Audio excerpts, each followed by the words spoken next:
bisa menghadapi hidup ini.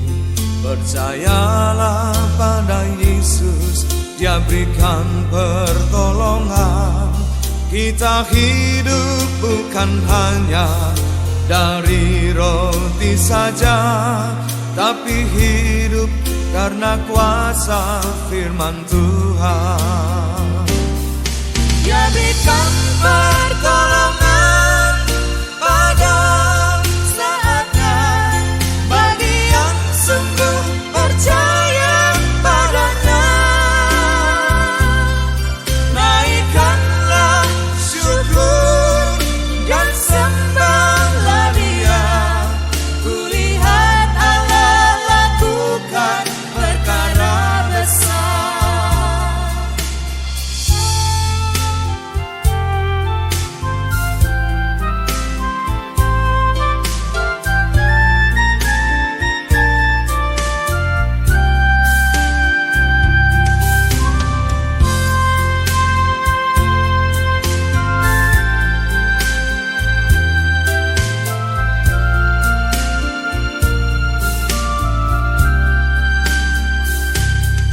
Dia berikan pertolongan pada saatnya bagi yang sungguh percaya padanya.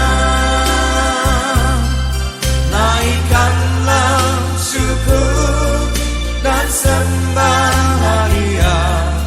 Kulihat Allah lakukan perkara besar. Dia berikan pertolongan pada saatnya bagi yang sungguh percaya padanya. Naikkanlah syukur dan sembahlah Dia. Kulihat Allah lakukan perkara besar. Dia berikan pertolongan pada saatnya bagi yang sungguh percaya padanya. Naikkanlah syukur dan sembahlah Dia. Kulihat Allah lakukan perkara besar. Kulihat Allah lakukan perkara besar. Oh, kulihat Allah lakukan perkara besar.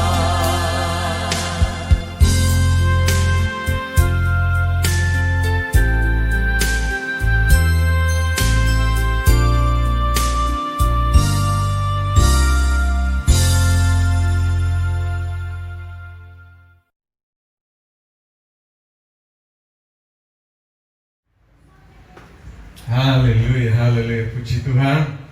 Ya, untuk saudara-saudara jemaat GBI Mekar dan juga untuk teman-teman dari Grace Brother, dari grup-grup doa, saya mengucapkan shalom, selamat berjumpa pada acara ya online mimbar pada saat ini. Dan kita baru ya sama-sama menyaksikan puji-pujian yang saya baru turun dari pesawat. Ya, rekam langsung syuting di Los Angeles bersama ponaan saya Sabrina dengan lagu judulnya Kuasa Firman Tuhan.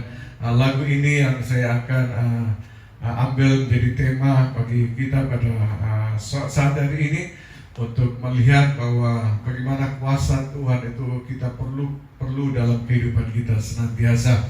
Oleh sebab itu sebelum kita akan memulainya, mari kita akan berdoa.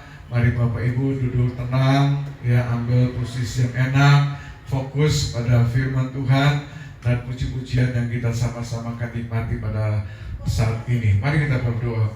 Bapa yang kami sembah dalam nama Tuhan Yesus Kristus, kami boleh saja menikmati pujian yang judulnya Kuasa Firman Tuhan, Tuhan. Dan kami percaya bahwa kuasa firman Tuhan ini yang kami perlukan dan kami butuhkan dalam kehidupan kami hari-hari di bumi ini. Karena ada penguasa-penguasa yang yaitu iblis, yaitu penguasa-penguasa di udara, penghulu, roh-roh jahat yang bertebaran, yang terus ingin menjatuhkan kami, ingin menghancurkan kehidupan kami dengan cara-cara, dengan trik-trik, dengan virus-virus dan dengan segala macam cara. Oleh sebab itu kami perlu Tuhan kuasa-Mu Tuhan untuk memproteksi diri kami. Kami perlu kuasa dari firman-Mu untuk melindungi kami. Kami perlu kuasa dari firman Tuhan-Mu untuk berperang menghancurkan segala penguasa-penguasa di udara ini. Oleh sebab itu Tuhan, mari berbicara kepada kami semuanya, khususnya urapilah hamba-Mu Tuhan yang akan menyampaikan firman-Mu, dan urapi jemaat-Mu yang akan menikmati firman, agar sampai sama-sama kami yang mendengar maupun yang mendengar, yang menyampaikan maupun mendengar, kami semuanya diberkati oleh firman-Mu.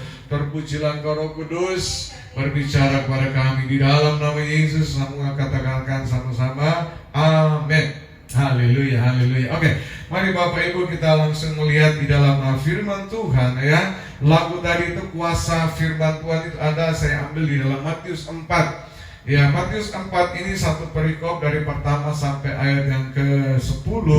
Ini berbicara masalah bagaimana Yesus setelah puasa 40 hari dia dicobai oleh iblis dengan 3 kali pencobaan.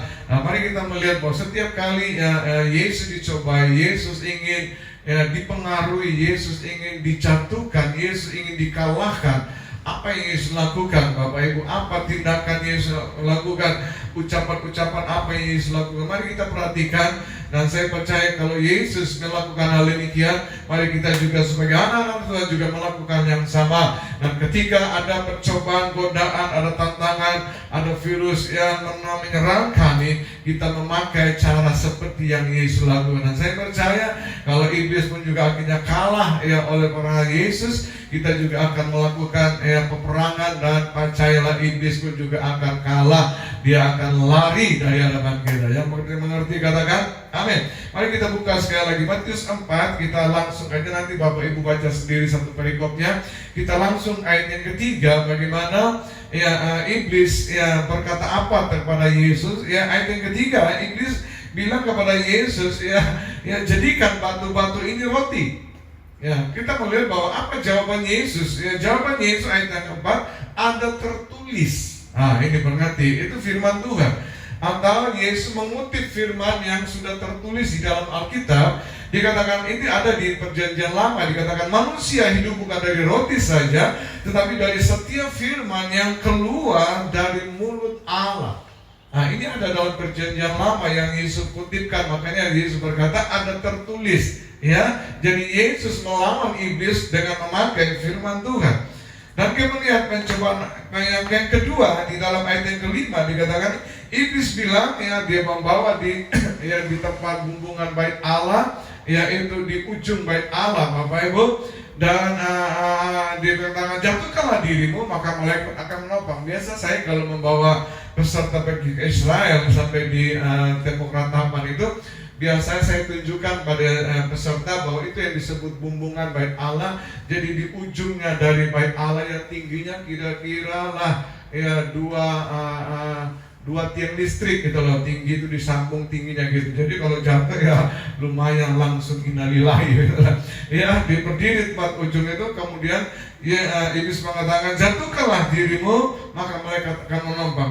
Apa jawaban Yesus? Ayat yang ke-7, ada pula tertulis atau firman Allah sudah mengatakan, Yesus mengutip, dikatakan jangan engkau mencobai Tuhan Allah. Yesus yang memotong atau melawan dengan firman Tuhan. Kemudian yang ketiga terakhir, ayat yang ke-9, iblis kemudian membawa Yesus menunjukkan seluruh di bumi ini, dan iblis mengatakan bahwa ini kerajaan di bumi akan kuberikan kepada engkau jika engkau sujud menyembah kepada engkau. Apa jawab Yesus? Ayat yang ke-10, ada tertulis. Ini yang ketiga kali selalu Yesus menangkal, melawan, menghancurkan segala siasat-siasat iblis atau trik-trik dari iblis dengan firman Allah. Dia berkata, engkau harus menyembah Tuhan Allahmu, dan hanya kepada Dialah sajalah engkau berbakti. Dan ayat 11 kemudian apa yang terjadi? Lalu iblis pergi meninggalkan dia, dan lihat, dan kemudian malaikat datang dan sujud menyembah kepada Yesus. Nah, kita melihat bahwa ini hal yang penting. Kita melihat sekali lagi 3 kali iblis ingin menggoda, mencobai Yesus, dan 3 kali pun Yesus mengatakan ada tertulis, atau Yesus memakai kuasa daripada firman Tuhan, saudara. Nah, menjadi pertanyaan, bagaimanakah dengan saudara dan saya ketika kita menghadapi hal yang buruk, ketika khususnya kita sedang menghadapi COVID-19 hari-hari ini yang menakutkan, yang mengerikan ya. Kalau udah kena COVID katanya, waduh 3-4 hari bisa langsung ya check out, mati dan sebagainya. Ya, apa kita memakai cara-cara duniawi, saudara? Iya, protokol itu penting. Tetapi kita sebagai anak-anak Tuhan, ya kita mempunyai ya protokol kerajaan surga juga. Ya, protokol mengatakan apa? Kita harus memakai kuasa firman Tuhan. Yang mengerti katakan amin. Ya, dalam menghadapi bisnis yang tidak menentu hari ini, Bapak Ibu, bukan saja dengan kemampuan kita, otak kita, ya pengalaman, kemampuan kita, tetapi kita tetap harus memakai kuasa firman Tuhan. Ya, dalam menghadapi penderitaan, mungkin sakit, HIV, AIDS, saudaraku, sakit-sakit yang mengerikan, saudaraku, kanker, tumor dan sebagainya, yang menurut dokter itu sudah mengerikan dan banyak orang yang menakutkan. Tapi dengar, ini berita baik buat saudara dan saya, jangan takut dan khawatir. Ya, karena kita punya protokol surgawi mengatakan, pakailah kuasa firman Tuhan. Ya, dan Alkitab berkata dengan bilur-bilur maka segala penyakit jadi sembuh. Pakai kuasa firman Tuhan. Ya, di dalam menghadapi ya sakit, penyakit dan sebagainya, di dalam menghadapi yang mungkin keluarga yang broken, Bapak Ibu, mungkin kita sudah nggak kuat lagi mempertahankan keluarga, mungkin suami ingin kabur atau istri ingin kabur, tapi ingat, saya ingin beritahukan, kita punya protokol surgawi mengatakan bahwa hanya maut yang bisa memisahkan saudara, orang-orang saudara, keluarga ini. Oleh sebab itu jangan izinkan perceraian itu terjadi, tapi katakan di dalam nama Yesus Kristus, Tuhan mengendaki suami ini utuh. Tuhan tidak mengendaki perceraian, hanya maut yang bisa memisahkan. Pakai firman Tuhan, maka saya percaya kuasa itu akan nyata di dalam kehidupan kita. Yang setuju kan amin? Atau dengan kata lain, Bapak Ibu, dalam segala hal, dalam masalah apa saja kita sedang menghadapi dunia ini, masa depan kita, ke depan kita nggak tahu apa yang akan terjadi. Tetapi ingat, kita punya firman Allah, kita punya firman Allah yang berkuasa, yang akan bisa meluruskan jalan yang bengkok, yang bisa membukakan jalan-jalan yang buntu, yang bisa membuka perkara-perkara ajaib, sehingga apa yang kita tidak pernah pikir dengan dalam timbul dalam hati, itu pasti akan terjadi bagi orang yang memakai kuasa firman Allah. Yang setuju katakan amin. Ya, tetapi survei membuktikan, Bapak Ibu, ada berapa banyak kita yang memakai kuasa firman Allah, memakai firman Allah, klaim seperti paku klaim, tetapi tidak terjadi sesuatu. Ada berapa banyak kita memakai dalam nama Yesus, kita mengucapkan firman Allah, tapi tidak terjadi sesuatu. Ini menjadi pertanyaan, apakah Allah yang berjanji itu bohong? Apakah Allah berjanji seperti lagu janji-janji, tinggal janji, bulan madu hanya mimpi? Apa demikian? Saya percaya tidak, saudaraku. Selama saya menjadi hamba Tuhan, mengikuti atau belajar firman Tuhan, saya tidak pernah melihat Allah berjanji tinggal janji. Tetapi Allah berjanji, dikatakan Allah adalah setia. Sehingga saya juga pernah buat lagu Tuhan itu setia. Walaupun kita tidak setia, Dia tetap setia. Apalagi kalau kita setia, apalagi kalau kita memakai kuasa firman Tuhan. Wow, saya percaya iblis akan lari, tantangan masalah kita akan pergi, karena Tuhan adalah pembela kita. Amin. Oleh sebab itu kemarin kita melihat pasti ada, saudara, atau something wrong, pasti ada masalahnya, saudara, alias ada yang salah dari kita, Bapak Ibu, sehingga kita melihat kuasa firman Tuhan itu seperti tidak terjadi, atau janji-janji Allah itu seperti sebuah slogan saja. Saya katakan tidak. Oleh sebab itu dengar baik-baik, saat ini kita akan sungguh-sungguh belajar supaya saudara menjadi orang Kristen tidak diombang-ambingkan oleh iblis, tidak dipermainkan oleh persoalan masalah, tapi kita berdiri di atas batu karang yang kokoh dan kuat, yaitu firman Allah yang Alkitab berkata walaupun ada badai tidak akan tergoncangkan, walaupun ada gempa bumi yang tidak akan roboh Bapak Ibu, walaupun apa saja tidak akan tergoyangkan, karena batu karang kita adalah Yesus Kristus. Dialah kuasa firman Tuhan itu. Oke, sekarang mari kita melihat saja bagaimana kuasa firman Tuhan itu bisa menjadi nyata. Ini catat baik-baik supaya jangan hilang Bapak Ibu. Bagaimana kuasa firman Tuhan itu bisa menjadi nyata. Kita sudah tahu Tuhan punya kuasa, tetapi bagaimana kuasa itu bisa nyata? Kuasa itu bisa bermanifest Bapak Ibu.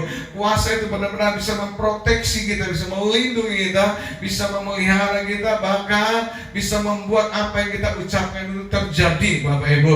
Oke, oleh sebab itu mari kita buka satu ayat saja, yaitu dalam Yakobus 1 ayat yang ke-21 ya. Buka ayat ini ya, Yakobus 1 ayat yang ke-21 ya, saya baca saja atau mari kita baca sama-sama 1, 2, 3. Sebab itu, karena itu atau daripada itu, buanglah, atau garis bawahi, buanglah segala sesuatu yang kotor dan kejahatan yang begitu banyak.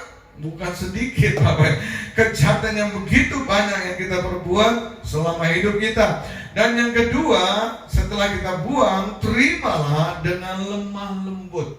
Ya, bukan asal terima Bapak Ibu. Ya, terimalah ya dengan lemah lembut. Apa itu? Firman. Ya, yang apa? Yang ketiga, yang tertanam garis bawahi di dalam hati. Yang perhatikan, yang akibatnya atau yang berkuasa menyelamatkan jiwa kita.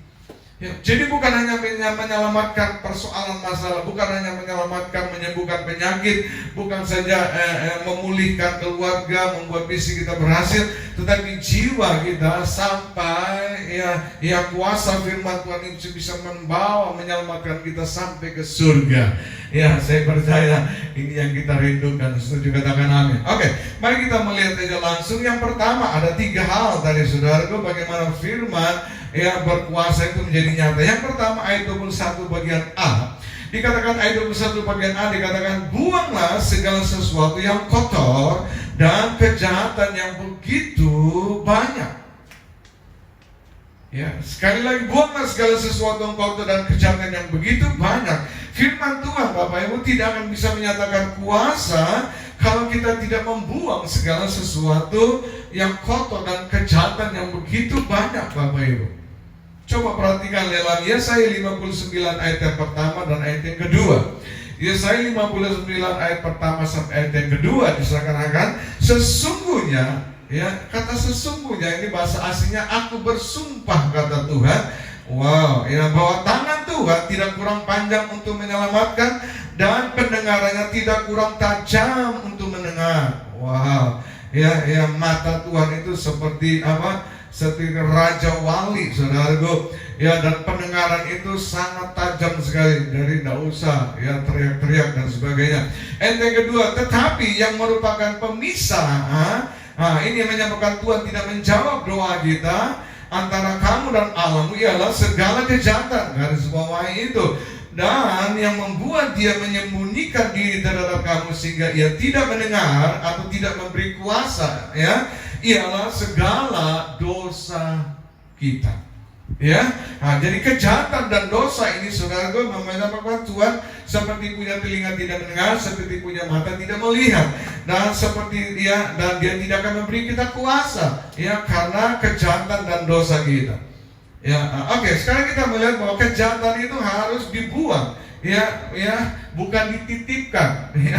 Karena orang ya, sering berdoa, Tuhan ampuni saya sudah berdosa, besok dia buat lagi, itu titip namanya. Kalau buang itu artinya kita melemparkan, buanglah artinya kita melemparkan.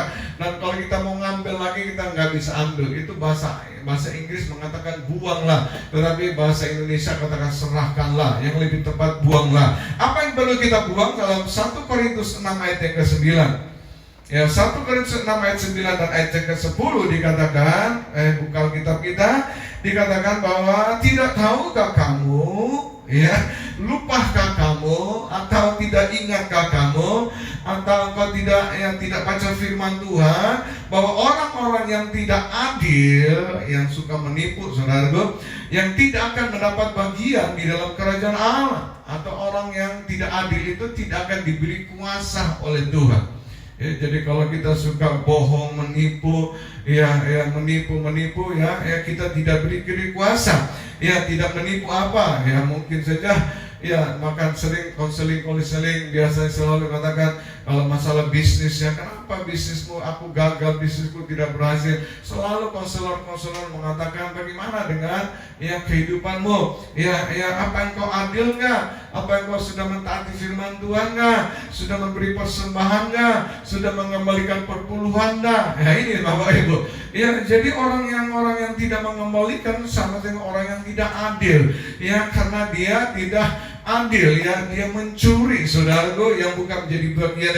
Nah, orang-orang demikian tidak akan diberi kuasa untuk melipat gandakan, tidak diberi kuasa untuk merebut kekayaan bangsa-bangsa. Itu orang tidak adil, Bapak Ibu. Ya, oleh sebab itu Tuhan berkata jangan sesat. Alkitab berkata apa itu?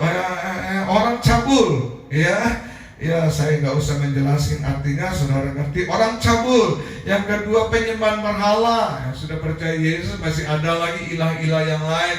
Ya, patung-patung, pohon-pohon, kayu-kayu disembah. Yang kepercayaan yang sia-sia itu jangan, Bapak Ibu. Ya, jangan ada penyembahan, ada berhala yang lain. Orang berzina, ya, apa itu banci, saudaraku. Orang pemburit sama seperti bencong, saudaraku, laki sama laki, Bapak Ibu. Atau wanita sama wanita, pemburit. Yang ke-10, pencuri. Ya, suka mencuri, mengambil barang menjadi miliknya orang. Orang kikir. Wow, ternyata orang kikir juga, saudaraku. Ini yang menyebabkan kita tidak diberi kuasa Tuhan. Orang kikir. Oleh sebab itu Bapak Ibu jangan kikir, apalagi sampai melilit, gitu. Kikir sudah kikir, melilit, saudaraku. Kalau keran itu bukannya kincri, saudaraku. Ya, orang-orang demikian tidak akan diberi kuasa. Ya, dengan baik-baik. Apa itu? Lagi pemabuk. Ya, yang suka teler-teler, mabuk, ekstasi, sabuk-sabuk, teler-teler, pemfitnah, yang suka menjelek-jelekan orang, mengatakan hal-hal yang tidak benar, selalu mengada-ngadakan, saudaraku.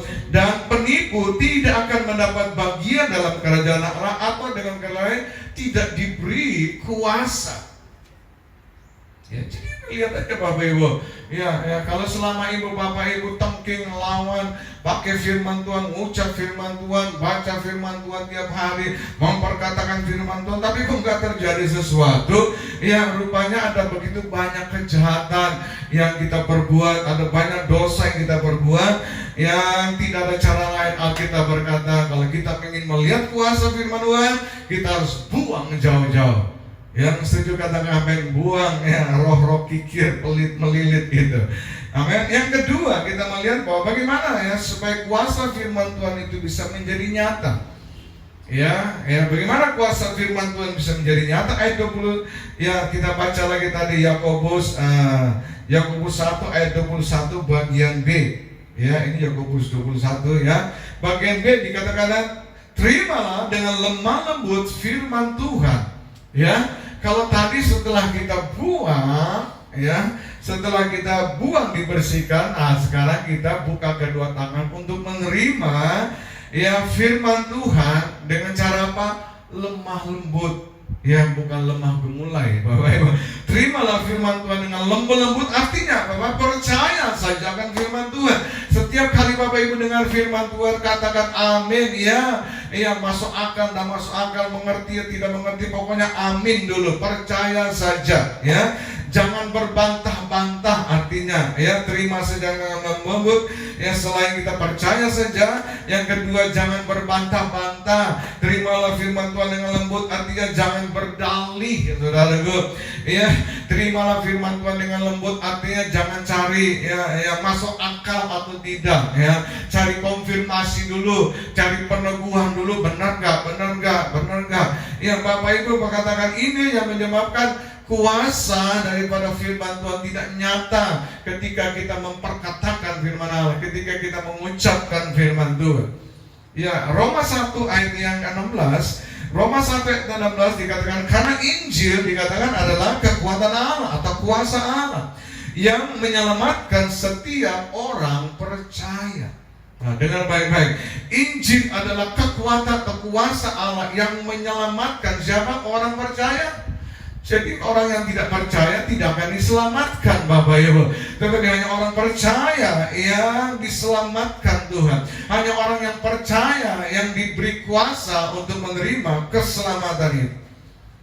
Satu ayat lagi, Yohanes 7 ayat yang ke-38, untuk menjelaskan percaya. Yohanes 7 ayat 38 dikatakan, barang siapa percaya kepadaku, ya, kepada firman-Ku atau kepada Yesus, seperti yang dikatakan oleh kitab suci, dari dalam hatinya akan mengalir aliran-aliran air hidup. Ya, aliran-aliran. Nah, kita tahu air hidup itu adalah firman Tuhan. Aliran-aliran itu berbicara masalah kuasa. Ya, jadi aliran air hidup adalah kuasa firman Tuhan, saudaraku, yang itu akan diberikan kepada saya atau akan dialirkan kepada siapa? Barang siapa yang percaya. Nah, jadi pertanyaan saya, apa itu percaya, saudaraku? Ya, ada dua hal saja, banyak sekali pengertian percaya. Percaya yang pertama adalah mengakui atau yakin bahwa sesuatu memang nyata. Contohnya apa? Kita percaya kepada Yesus. Ya, kita mengakui walaupun kita tidak melihat, tapi kita percaya Yesus nyata ada. Nah, itu gak bisa diragukan lagi. Atau dengan kita percaya kepada firman Allah, firman Tuhan. Ya, kita percaya, makanya kita baca, makanya kita renungkan, makanya kita memperkatakan. Ya, kita kenapa? Karena kita percaya. Ya, itu sesuatu nyata. Percaya kepada Roh Kudus adalah penolong kita. Ketika Yesus kembali ke surga, Dia yang diutus yang bersama dengan kita sampai dengan hari itu. Percaya, jangan bimbang. Jadi Bapak Ibu jangan merasa sendiri, lonely. Saya nggak punya saudara, tidak ada lagi orang menolong. Saya memberitahukan, ya, Roh Kudus ada senantiasa bersama-sama dengan engkau. Asal engkau percaya kepada Dia, maka Dia akan nyata dalam hidup kita. Amin. Ya, yang kedua, apa itu percaya? Percaya menganggap atau yakin bahwa sesuatu itu benar-benar ada. Kalau yang pertama benar-benar nyata, yang kedua benar-benar ada. Apa itu? Mujizat. Ya, benar-benar mujizat itu ada. Dan sampai dengan hari ini kesembuhan itu masih ada. Bukan dia zaman 2000 tahun yang lalu, zaman Yesus, tapi sampai dengan hari ini mujizat masih ada, kesembuhan masih ada. Ya, perlindungan Tuhan itu benar-benar ada, pemeliharaan Tuhan itu benar-benar ada. Ya, kan segala pertolongan Tuhan benar-benar ada. Ya, kita harus mengerti hal itu, kita harus percaya. Ya, atau percaya juga dalam bahasa Alkitab itu disebut iman. Nah, ya, bahasa Alkitab daripada percaya itu yang disebut iman. Nah, bagaimana iman itu bisa timbul? Ya, Roma 10 ayat 17 dikatakan iman timbul dari mana? Dari pendengaran akan firman Allah.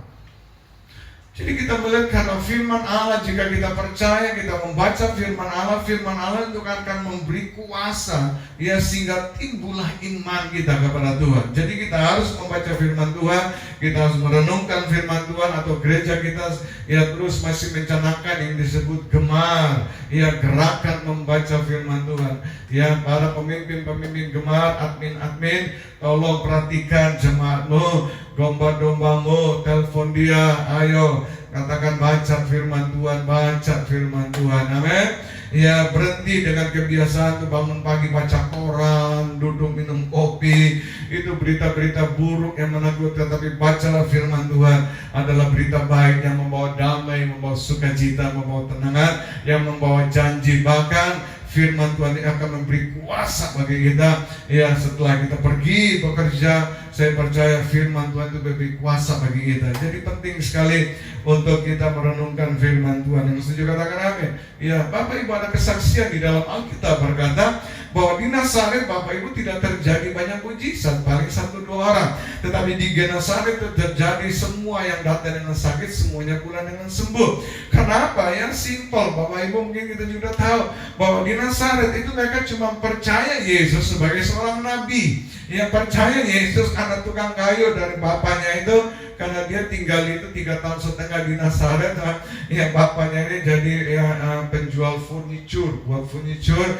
Jadi dia membantu. Ya, jadi mereka cuma percaya dia seorang nabi yang baik, memberitakan kabar baik, dan dia seorang anak tukang kayu. Tetapi ketika dia pergi ke Nazaret, wah, mereka mengatakan Hosana bagi anak raja, diberkatilah dialah yang datang di dalam nama Allah.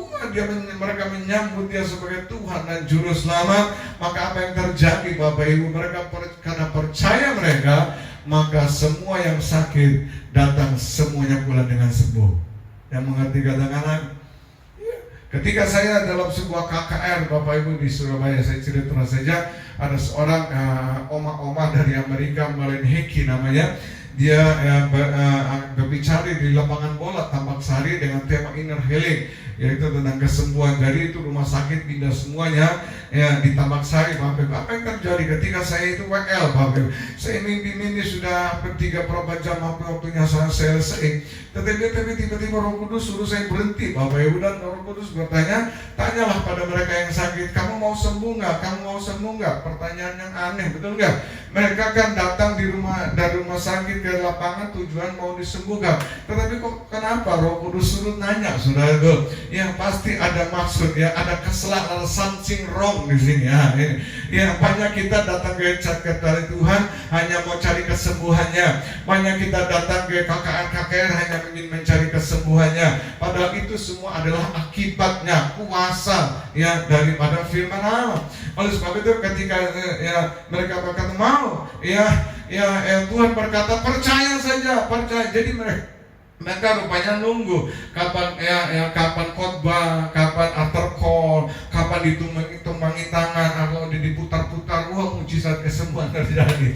Ya, jadi rupanya Yesus lebih tahu keadaan mereka. Yesus merubah kesalahan ini. Yesus betulkan dengan bertanya, percaya nggak kalian? Ketika mereka bilang percaya, wah akhirnya lagu saya berubah, lagu Pentakosta zaman kuno. Ya Pentakosta kuno. Ya lagunya seperti salah satunya gini, percaya saja, percaya saja, percaya yang bikin kita sembuh, percaya saja, percaya saja, percaya yang bikin kita sembuh. Bilurnya, bilurnya, bilurnya sungguh erat, bilurnya membawa percaya saja, semua sakit hilanglah oleh darah Yesus tertolong. Ya, nyanyi ulang beberapa kali Ibu, Bapak Ibu, tahu saya lihat dengan mata kepala saya. Itu orang yang dipikul dengan orang 4 dengan tenda itu dengan kayak ranjang gitu. Tiba-tiba dia duduk, dia cabut itu selang-selang diingu di tangannya, langsung lari joget. Orang yang duduk di kursi roda dia cabut itu selang-selang. Itu oksigen saudara, itu dari tabung yang kecil, sedang paling gede saudara. Ada seribuan, mereka cabut, mereka joget. Akhirnya ya setengah jam lagi kita menyanyi terus lagu Pentakosta, mereka joget-joget. Begitu selesai Bapak Ibu, pembicara mengatakan go ahead, jalan terus. Ya ketika dia tampil dia bilang, puji Tuhan, Tuhan sudah hadir oleh karena kalian percaya kepada Dia sehingga mujizat itu terjadi. Beberapa menit dia Tuhan memberkati, selesai dia mundur saudaraku. Ya ketua panitia bengong saudaraku.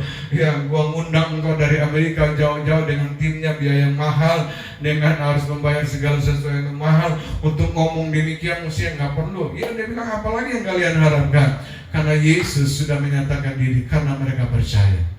Nah begitu juga dengan kita. Ya percaya artinya ya kita harus benar-benar yakin, walaupun kita tidak melihat, kita harus percaya. Maka mujizat itu pasti akan terjadi. Ketika kita mengucapkan firman Tuhan, maka kuasa Allah akan dinyatakan bagi kita. Amin, amin. Yang ketiga kita melihat ya bagaimana kuasa firman Tuhan itu bisa menjadi nyata. Bapak Ibu, ayat Yakobus 1:21 bagian C dikatakan firman yang tertanam di dalam hati. Ya, jadi yang pertama setelah kita buang segala kekotoran, kemudian kita terima firman Tuhan dengan lembut, jangan berbantah-bantah, Dan kemudian firman itu apa? Jangan ditaruh di bibir saja atau di kepala, tapi simpan di dalam hati. Ya, kenapa? Firman yang berkuasa itu bukan hanya tertanam di bibir. Di bibir itu sama seperti contoh orang Farisi. Orang Farisi orang yang tahu firman Tuhan, tetapi mereka pura-pura, orang yang tidak tahu firman Tuhan, tapi pura-pura tahu firman Tuhan, yang sebenarnya mereka tidak tahu firman Tuhan. Artinya mereka hanya mengucapkan di bibir. Contohnya kita mau lihat, ya, relief service. Contohnya kita melihat anak-anak imam sekewa, anak-anak ya ini mungkin kepala senior atau ya ketua organisasi punya kelima anak. Dan ketika mereka melihat ada seorang anak muda kerasukan roh jahat, mereka mendengar, ya, mereka melihat bahwa wah, nama Yesus berkuasa, nama Yesus berkuasa. Artinya mereka pergi ke 5 orang maksud yang baik, tapi nafsu besar tenaga kurang. Orang bilang, ya maksud mereka baik, tapi cara yang salah. Mereka pergi dalam nama Yesus, mereka teging roh jahat, setan iblis keluar. Ya, roh jahat berkata apa? Paulus aku kenal, Yesus aku kenal. Ya, siapakah kamu? Dia kata. Akhirnya kelima orang itu dicabik-cabik oleh ya setan iblis, orang kerasukan roh jahat. Mereka lari dengan telanjang. Saudara lihat bahwa ya walaupun mereka memakai nama Yesus, tetapi mereka memakai dengan cara yang salah. Akibatnya apa? Bukan mempermuliakan nama Yesus, tetapi mempermalukan nama Yesus dan mempermalukan orang itu sendiri. Nah, ada berapa banyak kita juga sudah mengatakan hal-hal atau kita juga mengalami demikian. Ya, Alkitab berkata firman yang berkuasa itu tidak tertanam di bibir, artinya hanya dengar langsung diucapkan, saudaraku. Yang kedua, bahwa firman yang berkuasa itu ya bukan firman yang tertanam di pikiran. Ya, itu kalau firman yang tertanam di pikiran itu menyebabkan kita menjadi ahli Taurat. Ya, seperti contoh kita berkata Nikodemus. Tuhan berkata, Yesus berkata kepada Nikodemus, kalau engkau tidak dilahirkan kembali oleh air dan roh, maka engkau tidak akan masuk surga. Nah, perhatikan apa yang dikatakan Nikodemus. Ya, bagaimana mungkin ya kita sudah tua, sudah kumisan jenggotan ini ya bisa masuk lagi dalam rahim ibu? Ya, enggak. Artinya bahwa firman itu saudara hanya di akal, ya, masuk akal enggak, masuk pikiran enggak, bisa ditangkap dengan pikirannya kayak Mbak Pau ini, saudara. Bahwa firman Tuhan itu ya sangat besar, otaknya kayak Mbak Pau itu mau dikonfirmasi nggak bisa.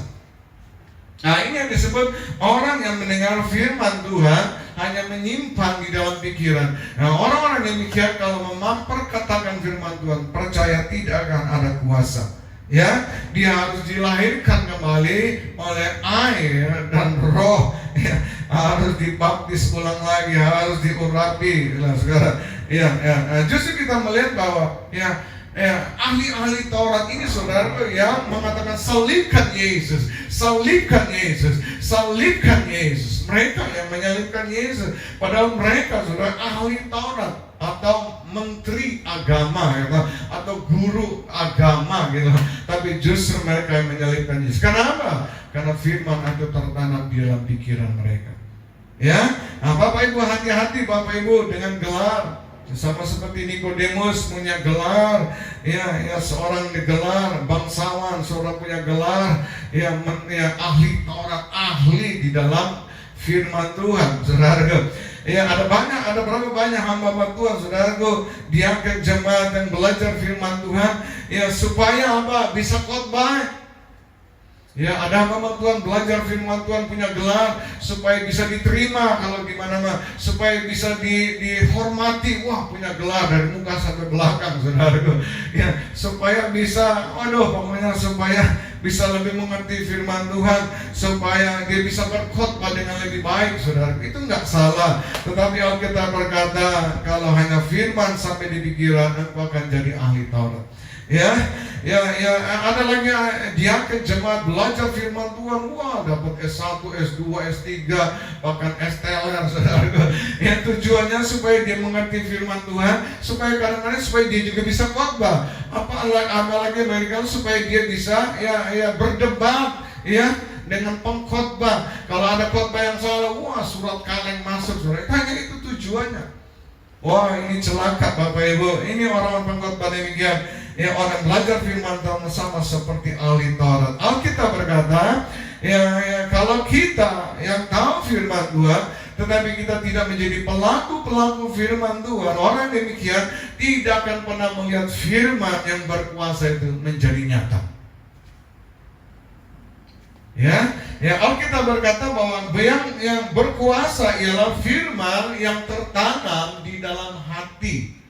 Ya, tertanam itu di dalam bahasa Yunani itu emputos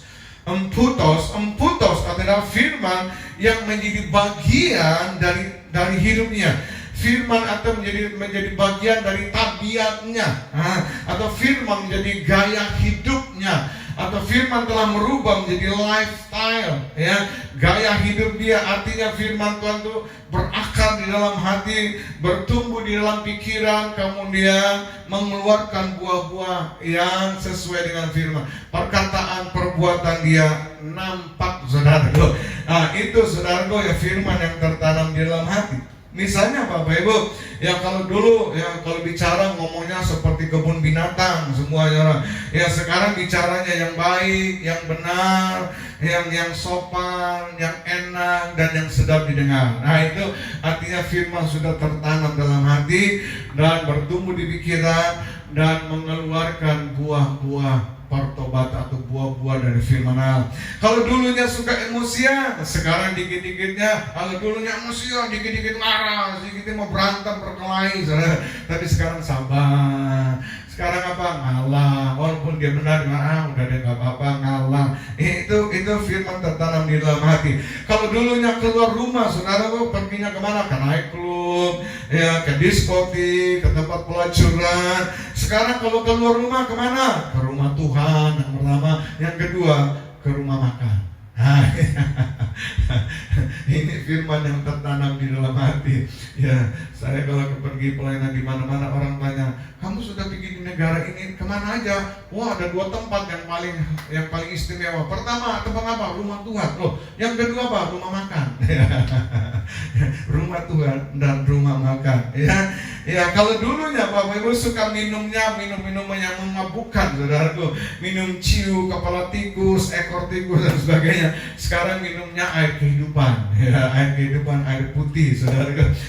Ini, saudara, kalau kita bisa melakukan hal yang demikian, saudara, dalam perbuatan kita, maka ketika kita mengucapkan firman Tuhan, itu yang mendatangkan kuasa.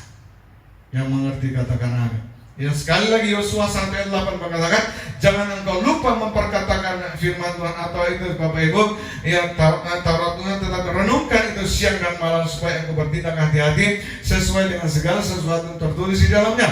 Sebab dengan demikian perjalananmu akan berhasil dan engkau akan beruntung. Artinya setelah itu baru, saudaraku, nyata kuasa firman Tuhan di dalam mulut bibir kita.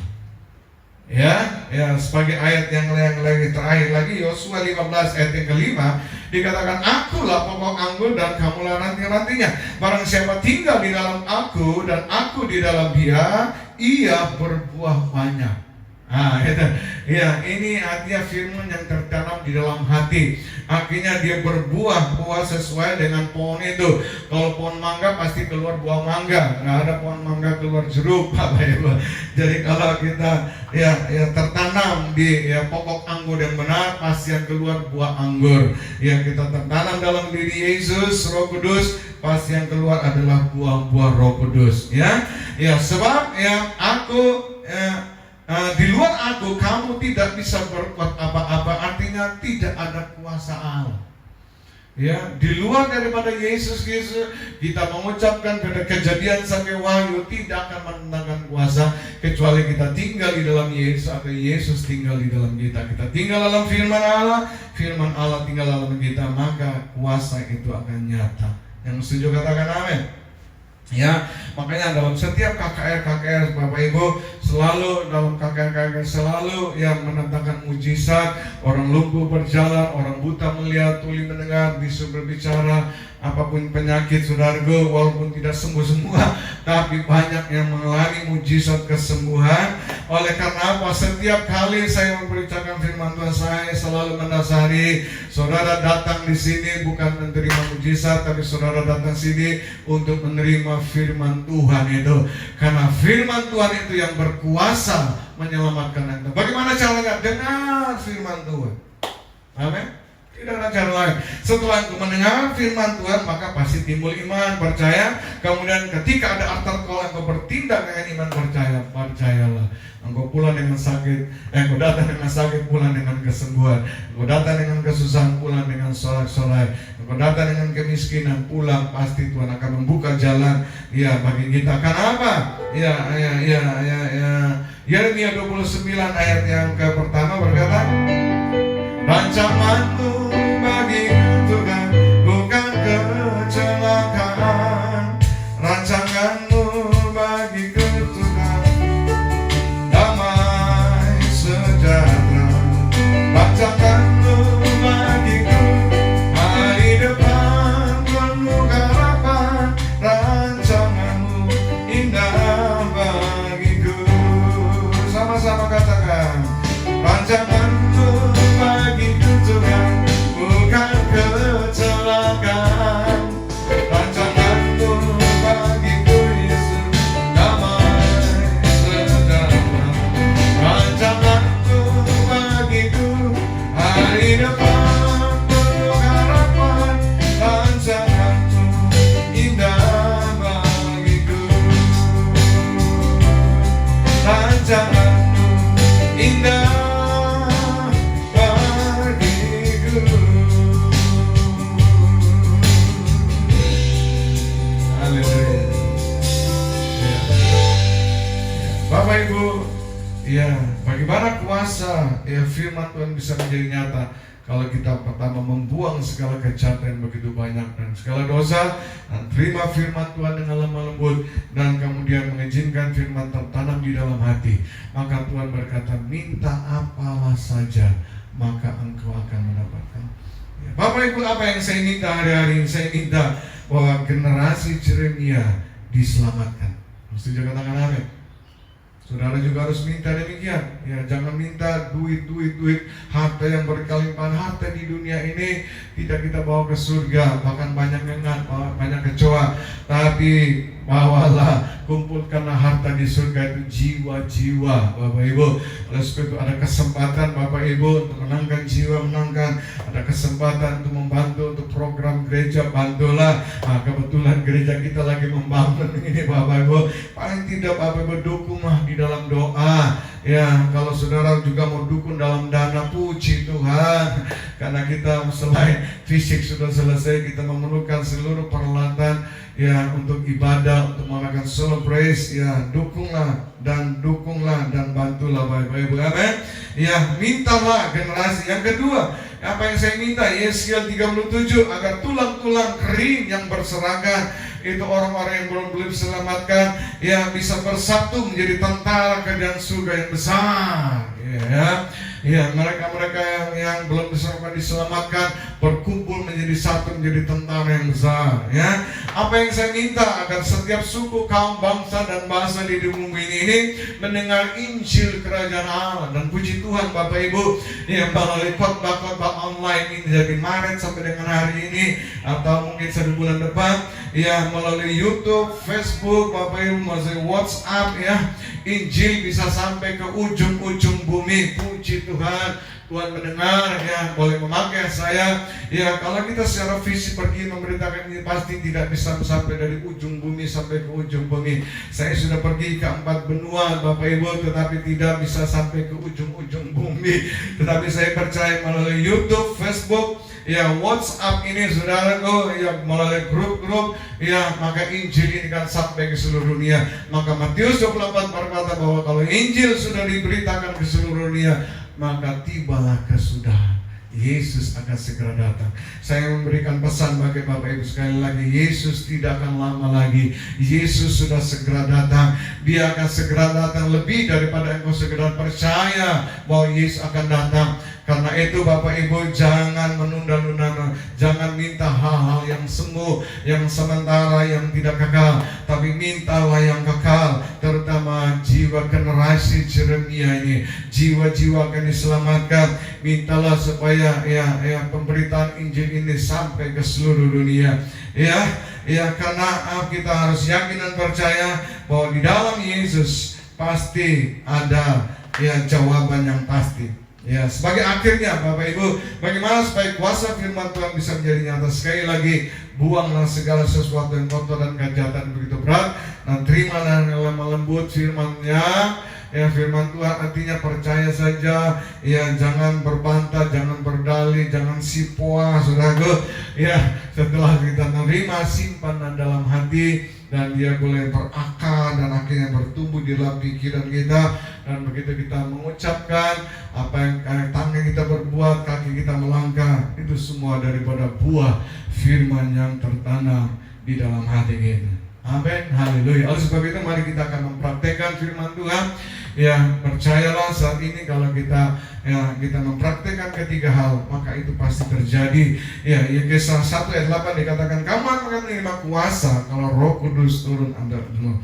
Oleh sebab itu mari kita datang kepada Tuhan. Ya, kita nyanyikan sekali lagi lagu ini. Roh Kudus, ku rindu padamu. Roh Kudus, ku rindu selalu berada dekatmu dalam kehadiranmu. Roh ku rindu padamu, berada dekatmu, berada dekatmu selalu. Nikmati semua kebaikan, nikmati semua kebaikan, kemuliaan-Mu dan kebesaran-Mu dan keagungan-Mu. Roh Kudus, ku rindu padamu.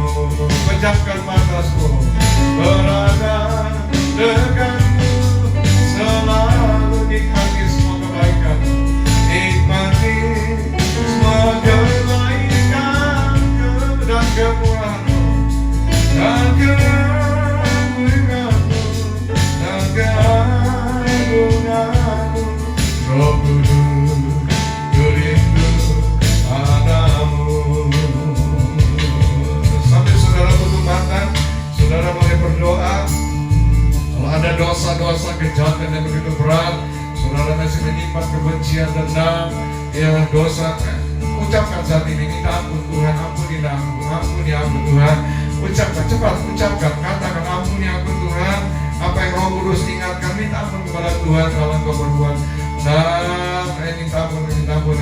Yang kedua, ya apa yang kau dengar pada pagi hari saat ini, ya terimalah firman Tuhan dengan lemah lembut. Artinya percaya saja, jangan berdalih, jangan berbantah dengan Roh Kudus. Dan kemudian izinkan firman itu tertanam di dalam hati kita. Kira bala. Oh, berada dekatmu selalu.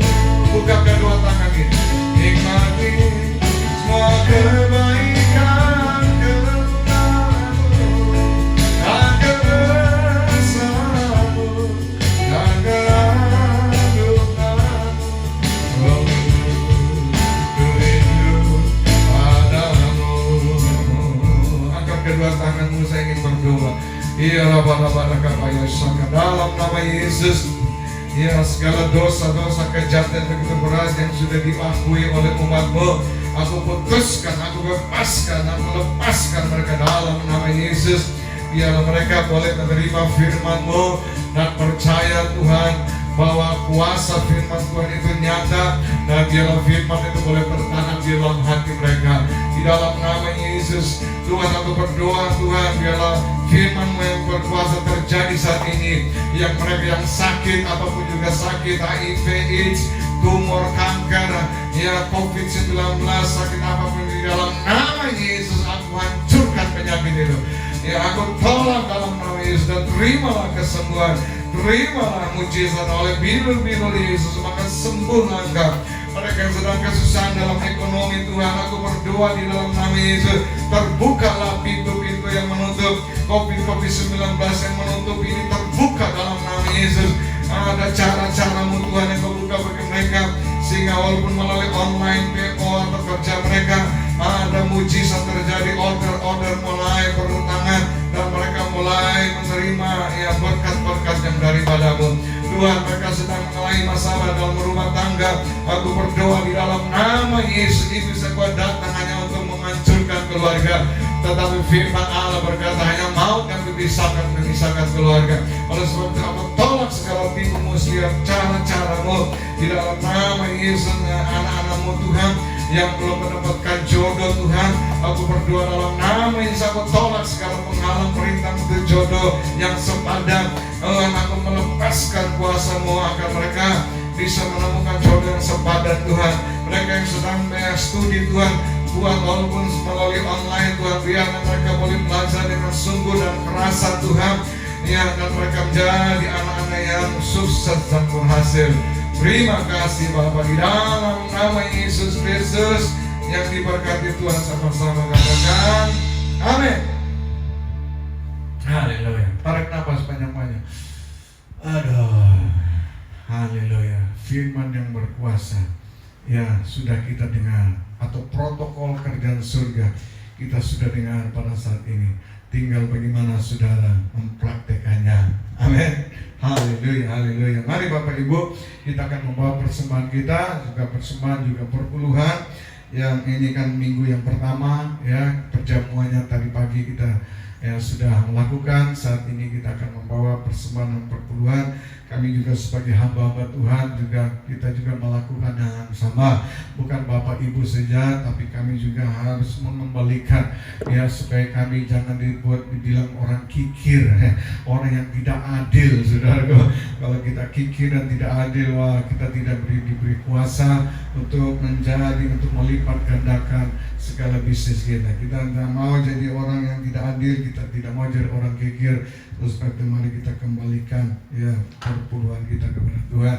Dan pengumuman yang lain Bapak Ibu, masih kita terus beribadah online, ya, sampai, ya, waktunya Surabaya ini sudah mulai lagi dari merah, mulai turun lagi, muka kuning lagi, puji Tuhan. Kita mengharapkan Oktober kalau sudah benar-benar lebih stabil Bapak Ibu, kita akan memulainya. Yang terakhir, ya, jangan lupa Bapak Ibu berdukung doa. Saya sudah kirim, ya, hasil kemarin kami survei, sudah pasang penutup-penutupnya. Ada ruang utamanya, ada ruang sekolah minggunya, ada ruangan kamar remaja, ada kantor.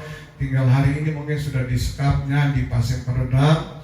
Kami juga sudah mengundang orang karpet, orang LED, orang sound system.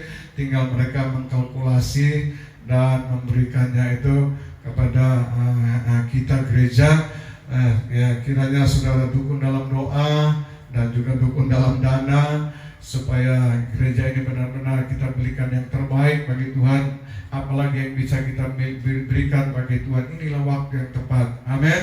Ya, kalau rumah saja kita dandani dengan begitu bagus, ya, semua perabotnya itu yang mahal-mahal, bila perlu dari luar negeri. Masa rumah Tuhan asal-asalan. Amin. Ya, kita harus memberikan yang terbaik bagi Tuhan. Karena ini mungkin tidak akan kita lakukan lagi, ya, apalagi umur kita sudah berapa Bapak Ibu, ya, sudah memasuki umur kasih karunia, ya, 60-an, 70, waduh, itu udah kasih karunia. Oleh sebab itu biarlah melalui kasih karunia ini jangan kita sia-siakan kasih karunia itu. Amin. Dan kalau kita sudah dipanggil Tuhan, semuanya sudah berakhir, ya. Oke, mari Bapak Ibu sekali lagi kita tundukkan kepala kita. Ya, kalau saudara hendak memberikan mengembangkan perpuluhan, angkat kedua tangan, angkat tanganmu kepada Tuhan. Bapak Surgawi, kami bersyukur dan terima kasih. Setelah kami dengar firman Tuhan, kami mau belajar mempraktekkan firman Tuhan. Kami mau menjadi orang yang adil, kami mau menjadi orang yang tidak kikir Tuhan, supaya kuasa firman Tuhan itu nyata dalam hidup kami. Dengan kami memberi persembahan dan mengembalikan perpuluhan kami pada rumah-Mu Tuhan, agar ada persediaan makan di sana, agar operasional daripada gereja ini boleh berjalan dengan lancar Tuhan. Doa Engkau memerintahkan bagi hamba-Mu untuk menghalaukan, menghancurkan segala belalang, pengirik, pelompat, pencuri, menggerogoti segala harta milik, yang mencuri ketenangan, yang mencuri, ya, hidup dalam kedamaian. Kami tolak segala kecelakaan, kami tolak segala COVID-19, virus-virus yang mematikan di dalam nama Yesus, dan kami lepaskan Tuhan 30, 60, bahkan 100 kali lipat, sehingga mereka memberi, mengembalikan, tidak semakin berkekurangan tetapi semakin berkelimpahan. Terpujilah Tuhan kami Yesus Kristus. Kami ingin mengakhiri ibadah kami dan kami akan menyanyikan doa Yabes Tuhan, dan biarlah doa Yabes ini boleh menjadi berkat bagi kita semuanya. Haleluya, haleluya, haleluya. Mari kita sama-sama nyanyi doa Yabes 1 ayat yang ke-10. Haleluya, haleluya. Kiranya memberkati aku berlimpah-limpah, dan mempenuhi daerahku,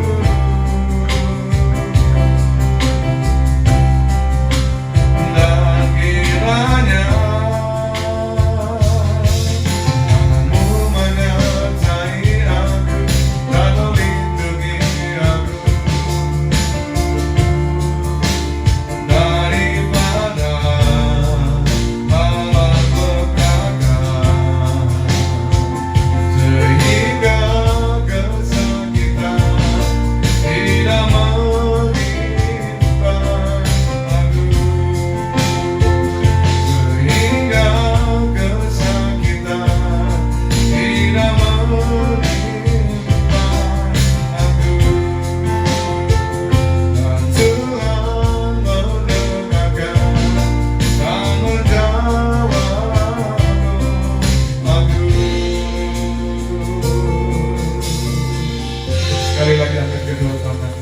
Bapa, sebelum kami berpisah satu sama lain, dan mengangkat tangan di hadapan-Mu, dan kiranya Eulokia, tangan-Mu yang berkuasa memberkati, menjaga, melindungi, memelihara, mencukupi segala kehidupan kami, sehingga kami tetap terpelihara Engkau Tuhan sepanjang minggu ini, bahkan sampai kami berjumpa minggu yang depan yang akan datang lagi.